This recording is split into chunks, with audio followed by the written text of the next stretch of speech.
and being in other production roles and stuff. So my question is, what would you do to protect your actors against the dangers of AI when we finally get the supernatural puppet show?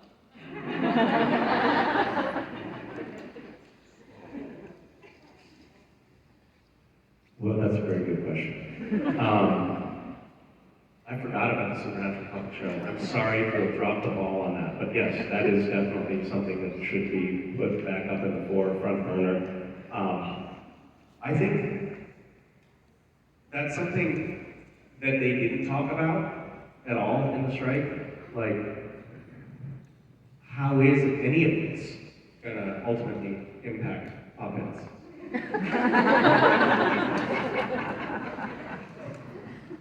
It's really kind of speciesist, don't you think? That really pisses me off. I mean, in one sense, I think there is going to be some positive benefit to puppets in the industry because, you know, like if you look at something like Team America, right, with all of the marionette puppets, a lot of people look at that as a great opportunity for all of those puppets. But if you think about it, they're actually really just puppets in the movie, and it's a human pulling on the strings, right? They don't actually get to, you know, move freely because they have to have a human pull on the strings. But in the world of AI, now, potentially, puppets could move freely without humans. And in a way, it would be quite liberating for them. So, I think that there's a wide open frontier, and it potentially has the possibility of leveling the playing field for puppets. People won't work anymore, but that's fine. We've had a lot of work, you know, and it's time for us to take a break. I was talking to J.C. Spate, wife, oh, poor woman, to Richard Spate, and she said, she's worked recently in some companies that have real like tech bro culture, and one of them called her a big company. One of them called her and said, "This is pretty awesome. Like this AI stuff has been amazing. We just laid off our whole graphic design division. Isn't that awesome?" And she was like, "Oh my god, you asshole!" But that's happening everywhere if you think about it. I don't know if you've seen any of these AI video renderings now. You can just type in to an AI video generator a prompt, and it will generate the best CGI you have ever seen of the video clip that you've just described, which means that everyone working in Hollywood in CGI is out of work. Like, just a few years from now, they'll be gone. And one of the things like SAG was like, "We will not let you take advantage of our actors with AI." But then you read the contract and it's like, "Well, actually, no, you did. You let them take advantage of us with AI. Now, the actors can license our voice to a company for a negotiated fee, and then they can use our voice." And what that means is actors are just not going to go do voiceover recording anymore. All of those studios are going to be shut down. Actors who are very famous and well known will just sign a contract to have their voice used. And all of the other working voiceover actors are going to be gone because they're not going to be needed anymore. It's going to be a weird time. One of the other things that they do is like they're going to use AI to fix performances for actors. And that can only be a boon for someone like me. Like, thank God, you know?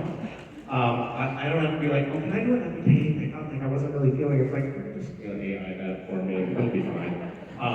It'll be a strange time, for sure.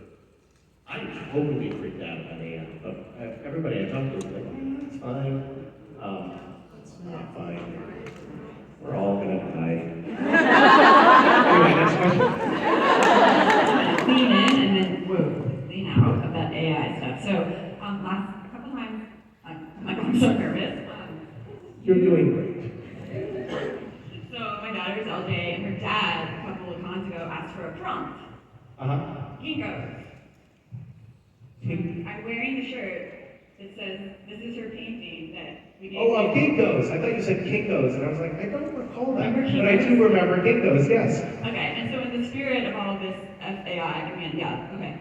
Can you give another prompt to LJ? Because this was something that really got her focused and inspired, and just as a mom, and she's going into art, so I want to recognize what's going on out there, Yes. but then, you know. How about Cass at IKEA? Oh. Can you just, okay, she does the best passes, but can I have a prompt? You want another prompt? God. Two.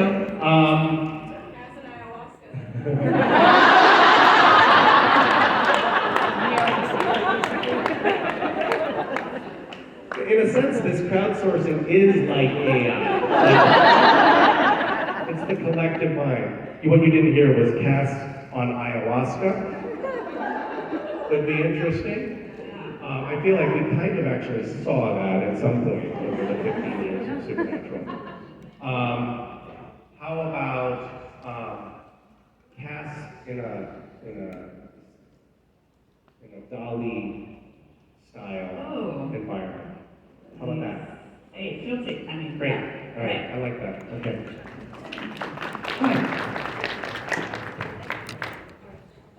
Hi, Misha. Is there a piece of advice that someone has given you that you keep coming back to again and again over the years?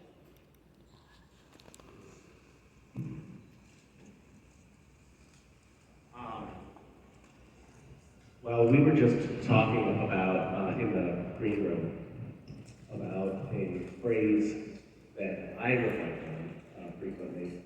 Maybe it's a pearl of wisdom, which could be disguised as advice, which is speaking of childhood and raising children. The days are long, but the years are short. And I think that is very true. It feels at times like it's very easy to be frustrated and, for example, to use the F word at your child when they hurl a hard object at you. But in those moments of frustration, or in the moments when you have kids, in the moments when you kind of want to tap out or opt out or tune out, it's nice to remember, oh my God, this is so precious and it's so fleeting.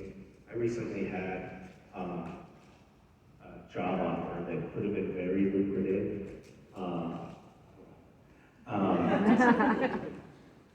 And long-lasting, but it took me out of state, and I was going to be away from my kids too much, and I realized that's just not worth it.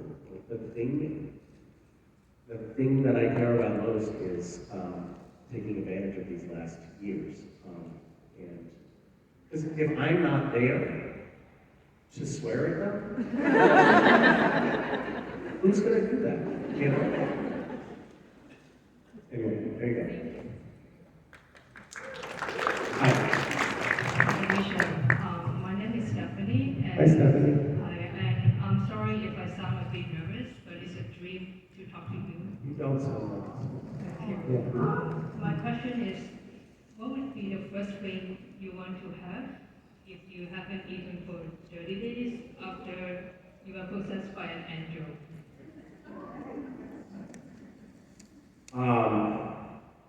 Well, certainly not a communion wafer. These Christian themes are really killing me.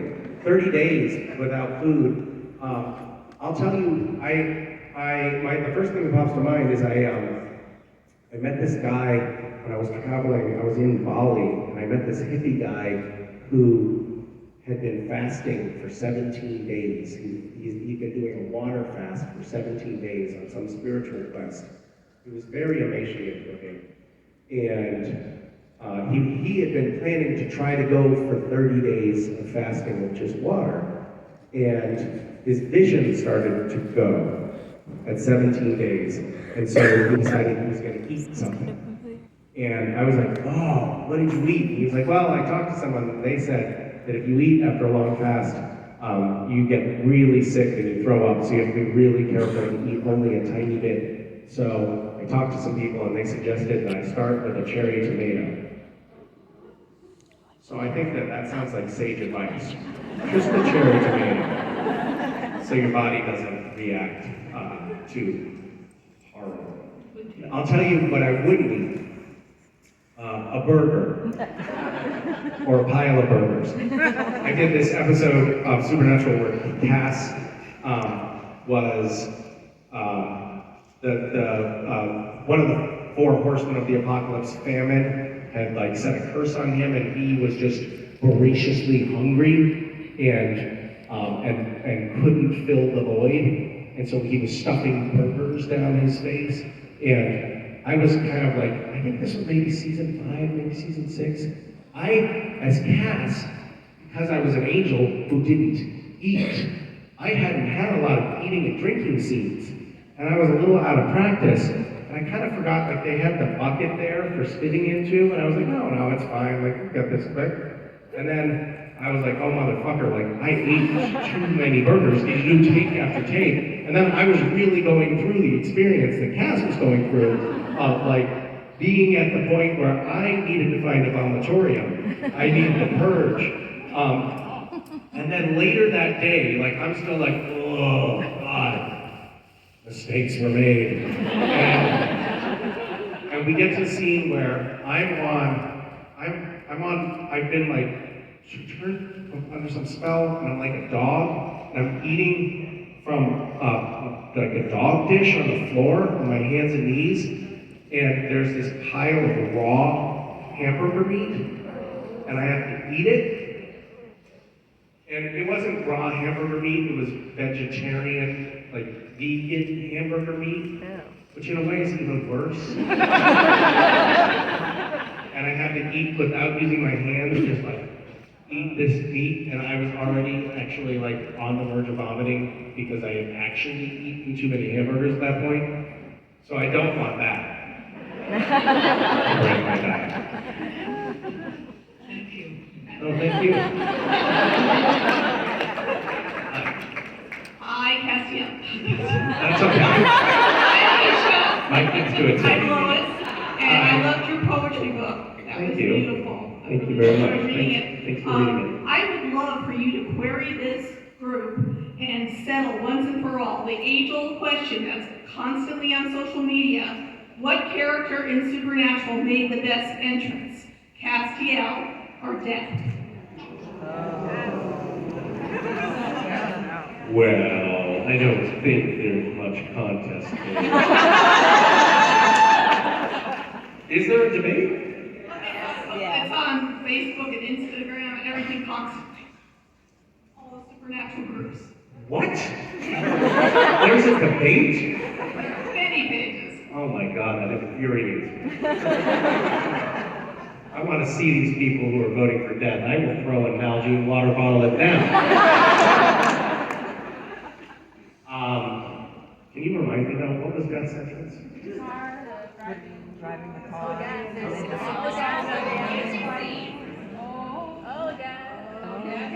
Oh, sure. I'm trying to piggyback on a hit song. Cheap move.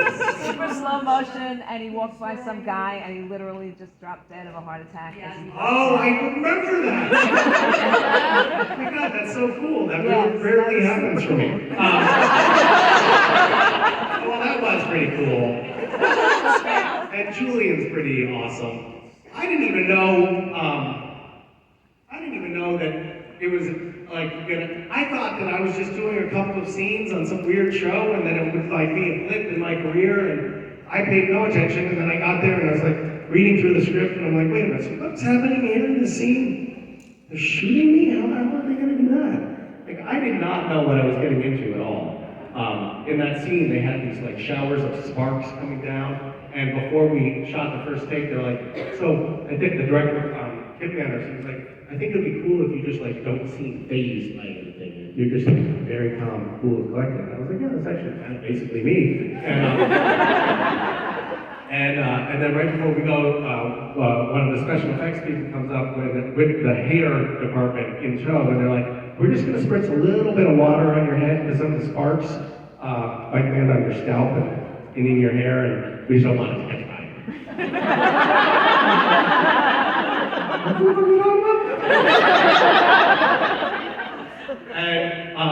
And back in the day, this is before like CGI got as advanced as it was toward the end of the show, we were still using real squibs. And squibs are actual gunpowder charges. It's like the equivalent of about half of what's of a load that's in a bullet. Half a load. Approximately, like, the load goes off right there on your chest.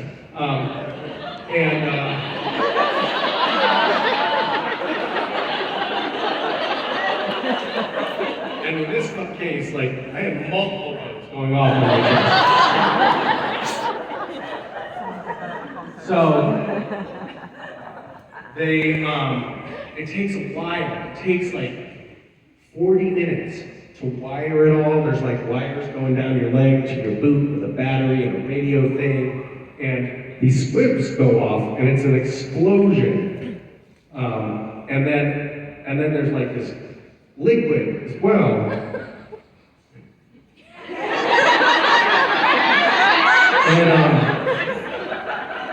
So it's like blood and the shirt rips and the fabric rips. And it's also very loud. It's as loud as a gunshot. So we go in to do the first take, and I'm walking in and I'm like, try to stay calm, Misha, try to stay calm. And then the sparks go off, and like, I immediately flinch because it's burning my scalp, and I can hear it going, like the embers are just going out on the flesh of my scalp, and then boom, boom, and I'm like, ah! And that's my first few steps on set. First time all the other cast and crew meet me, and they're like, oh. This is going to be a long day. So then it's another 40 minutes to wire another set because it was totally unusable material. And then we did another take, and this time I was determined. And so I walk in like this.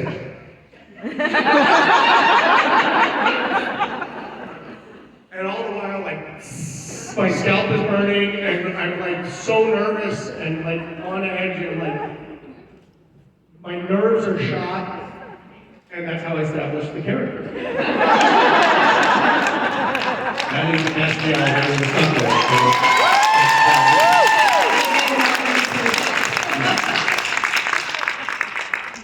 Hi, Misha.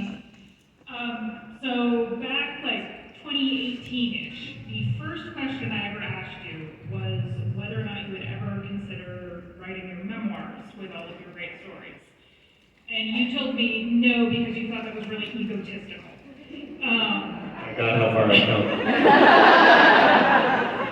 So since you What a childish perspective. Since you've since written a cookbook and a poetry book, and now you're doing the show tonight, I wanted to see if you had perhaps reconsidered whether or not you might ever write your memoirs. I guess it's some, yeah, probably. I mean, I do have a lot of stories. I've had a weird life. But I think I need to, I would love to be writing from the vantage point of actually having contributed something to the world. So I feel like if I can get to that point in like, you know, in my sunset years, I think that would probably be a good time. Maybe it's like, that's a little carrot to dangle in front of myself. Like, if you're good, you get to write a memoir at some point. I do think the form is somewhat self-indulgent unless it has other people as its focus. But because I'm so megalomaniacal, other people have not been a focus of my life. So it's challenging for me to fold that in. I read this memoir called The Tender Bar, which they actually recently made into a movie. I did not see the movie, but I thought it was beautiful. And it was like, it was an encapsulation of this unusual childhood, which I was also a victim of. But in just a beautiful narrative storytelling way. And I don't know that I'm possessed of the command of language like that to be able to write a memoir. But I don't know. I have been writing.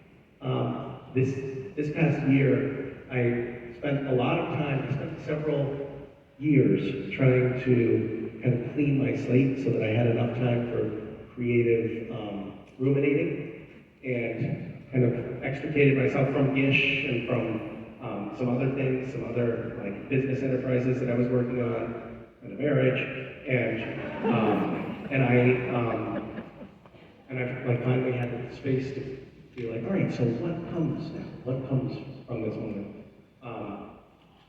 There's this Rilke, who's an 18th century German quote that I love, which is, everything is gestation and birth. And I love that notion because it's like the creative process for me is one very much of sometimes just waiting and knowing that something's coming but you don't know what it is, and then being open to whatever that might be when the time is right. And for some reason I sat down with my journal and I started writing some short stories. And I've never written short stories before, or really narrative fiction at all. And I was like, oh, this is fascinating. Like, these whole worlds unfurl. I mean, the only, fiction that I've written any volumes of has been Destiel. I'm kidding. That would now be edited out of context and be like, on Just Jared.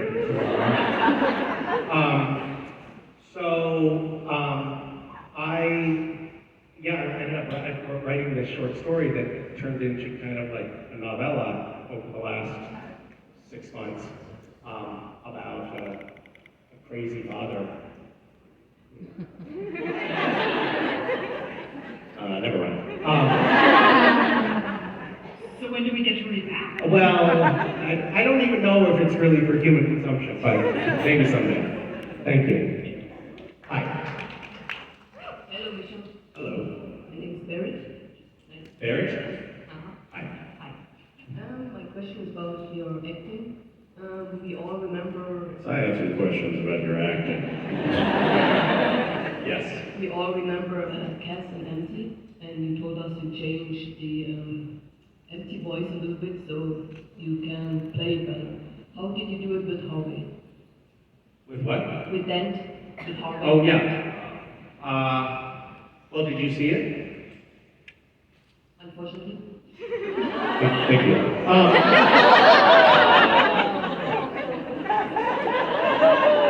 And the review is it.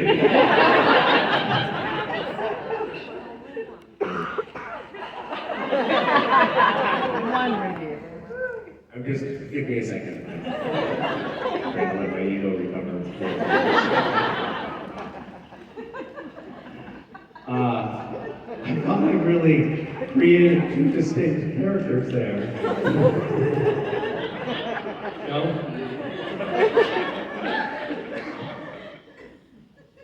Okay. That's the kind of thing they could fix it with AI. They'd be in the editing room like, well, the two characters are completely indiscernible. What do we do?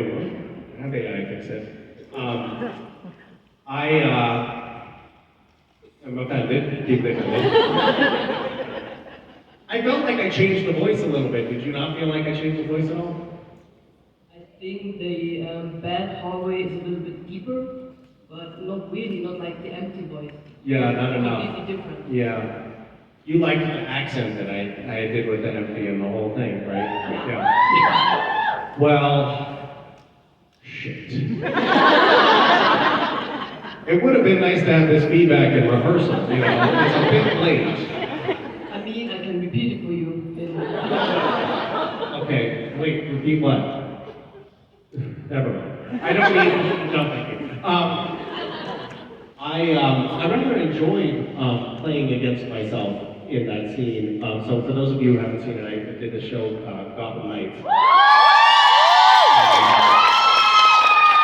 I believe you can now watch it on HBO Max. But toward the end of the season, there's this, I'm playing Harvey Dent, who's AKA Two-Face, and there's this episode where I'm talking to my alter ego in this sort of alternate reality where the two of us are able to talk to one another. But they needed to film the whole thing in one day. And they're like, it's completely not feasible to have wardrobe or hair or makeup changes, so you're gonna look identical in both versions. And we don't want you to do anything that's like too different, because they really should be like, just like subtle variations of the same person. And so what I did is I played both of them exactly the same. And you can't tell them apart at all.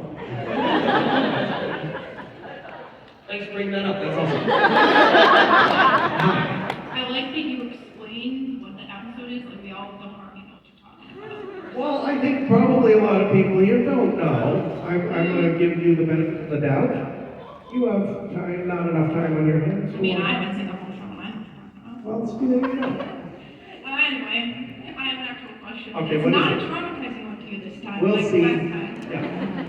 So you like to travel a lot, and I also like to travel a lot. So what's your favorite place that you've been to, like, throughout the world? That is a difficult question to answer, but I would say that probably the place that I've been in the world that had the most profound impact on me was India.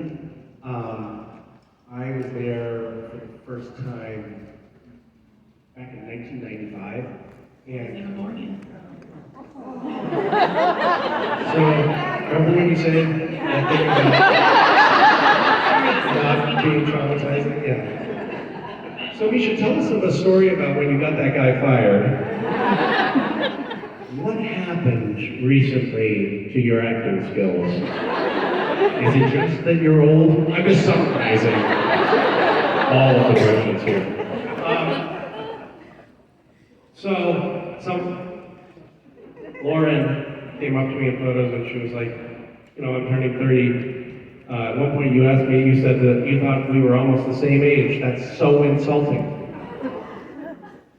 But do you see how that could be insulting? No? Okay. So India was fascinating because I was volunteering at this hospital and staying with these, hi. Okay, the only reason why we came in this way was to sneak in. You're not supposed to be standing over here. We were going to be subtle about it, and Mike's like, we can sneak in, there's stairs right here. Misha will never know, we won't disrupt nothing. And you're standing right there just looking at it, like a big jerk. We got busted, Mike, we got busted. Run! And you're in the middle of like a really nice answer to a question. These questions have been really hard on me. Emotional? Hey, do you have a good therapist? Great, I love that number. That's a joke. That could be helpful. Yeah, he's on call. Great. He's at the top of your favorites list? Yep. Yep. Versus my medication. Yeah. CVS. Therapist. Refill. It was fascinating because the juxtaposition between extreme poverty and extreme wealth. I was staying with these people who were actually like doctors at the hospital, and they were like relatively wealthy. We would drive past these tent encampments to get to the hospital, and it was just like miles and miles of people living in these tents that were made out of like cardboard that was like weathering in the rain. And one night at dinner, I was like, God, those tent encampments go on forever. And they said, what tent encampments? And I was like, oh my God. This is just so normalized to you that you don't even see it anymore.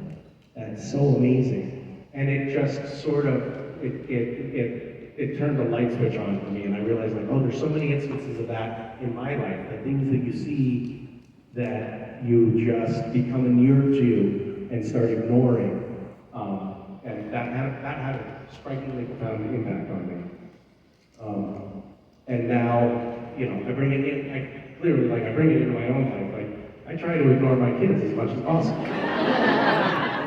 I think, like, if those people in India could ignore those tent cameras, I can ignore these little shits. Bravo, bravo. Oh, hey, Misha. Hi. How'd it go? You good? How are you? Good. It's nice to see you. It's also appropriately good to see you. See, we are actually friends. It's not just an act we do for the stage. Hey, buddy. Hey, chum.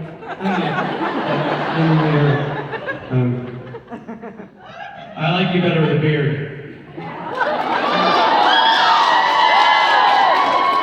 Sorry, that was the internal monologue. That's something you've never said. I'm sorry, I didn't pull the punch there. That was actually a little bit. You sure shit didn't. But I stayed with the bit. I stayed with the bit. That's how I commit. It felt good to let that out, though. A lot of pent-up aggression here. I noticed that you're wearing an Elmar Margarita hat. Right. You may not know this. Tell me about this Elmar Margarita. Well, I've been keeping it pretty under wraps. I haven't been doing a lot on social media. You know so. what? I've noticed you not mentioning it on social media. In fact, I go on social media a lot to not mention it. Yeah, I've noticed the restraint. It's weird. Yeah, but I see that you're wearing this hat. That makes me curious. What is this Elmar business?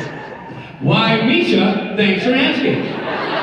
It happened to be a ready-to-drink margarita that's freshly launched on the market by, oh gosh, what's her name? My wife, the machete. Yeah. She launched her very own margarita brand, and if only it were for sale here in Los Angeles. Why, it is. Silver Lake Wine. You can go to Silver Lake Wine. That's so conveniently located to here. It's like 15 minutes away, and I'm just going to make up a time frame during a dinner break. You could go to Silver Lake Wine and purchase Elmar Margarita, because I'll tell you what, if you like this band live, you're going to love them loaded on Elmar Margarita. That might be not the tagline. Well, they like Elmar Margarita because they get them for free. One of the perks. Yes, it's delicious and all sourced directly from Mexico, manufactured in Mexico, distilled in Mexico. It's the real deal. It's the one time when a product not being made in America is the selling. It's the right way to go. Darn right. Well, this has been such a lovely infomercial. Thank you. And it's so spontaneous. I had no idea we were going to do this. I was not prepared. I hope I did okay. It was spontaneous, by the way. Sure was, but You really ripped the rug out from under us there. I know. My bad That's what acting. he does. That's all he knows how to do. He's like, how can I make this thing that's working Right. not work? How can I roll That's- my big that's old what he bus said. over it? I like this, but would like to ruin it. What do I do next? And also with all of his relationships. Yeah. It's been great. Friendships and parental. Yeah. I have no connection to anybody. Well, I actually mentioned your wife earlier in my panel. I said wife to Richard Spade, poor woman. That's fair.